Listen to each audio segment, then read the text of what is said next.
Circular motion क्या होता है रे? डेफिनेशन क्या है सर्कुलर मोशन का? Circular motion is defined as the particle along the circumference of its circular path. Motion Motion motion of of the particle. Okay. Motion of the particle. हाँ, जब अपन circular motion का definition दे रहे तो motion तो होगा ना, ठीक है? तो हाँ. Motion of the particle along the circumference of its circular path. अभी कुछ उसके कितने टाइप्स होते हैं? Types of circular motion. UCM, दो non टाइप होते हैं, UCM and non UCM. Okay, UCM में क्या होता है? speed constant. स्पीड कांस्टेंट है. ओके. नॉन यूसीएम में? Speed variable. हाँ, तो कितने टाइप्स होते Variable हैं है. Non UCM? Accelerated, retarded. Accelerated circular motion और रिलेटेड सर्कुलर मोशन. रिलेटेड नहीं, रिटार्डेड. Retarded. Retarded, sorry. हाँ, retarded circular motion. There are two types. Okay. उसके बाद रेडियस वेक्टर क्या होता है? What do you mean by radius vector? Vector drawn from the center of circular path to position of particle. Okay, इसका significance क्या है? Position of the Position particle of the performing. particle.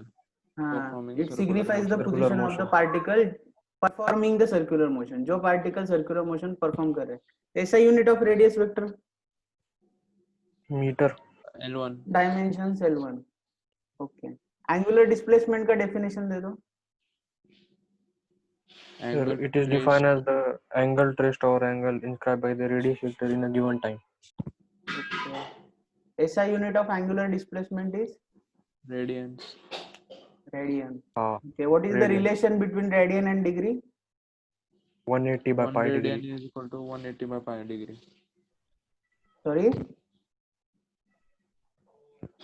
So 1 1 radian. radian is One- equal to 180 by pi.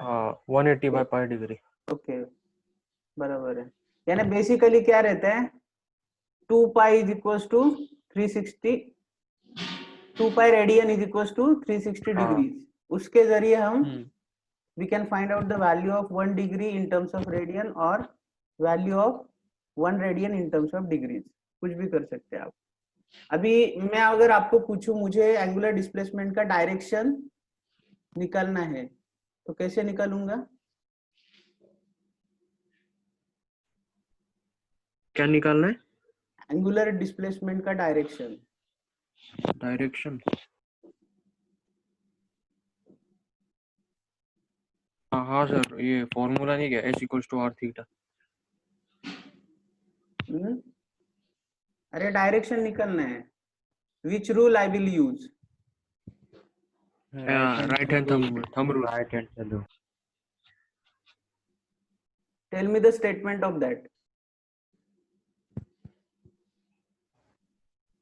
Statement of right hand thumb rule. नाम लो ना किसी का. नाम ले लेता हूँ. चलो. स्वप्निल.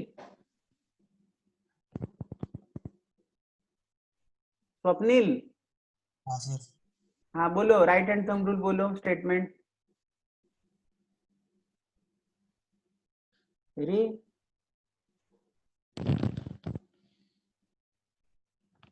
चैतन्य. चैतन्य.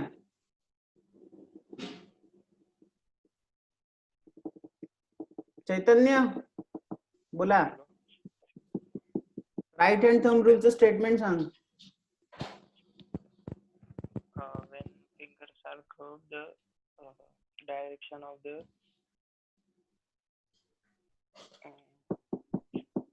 सुशांत.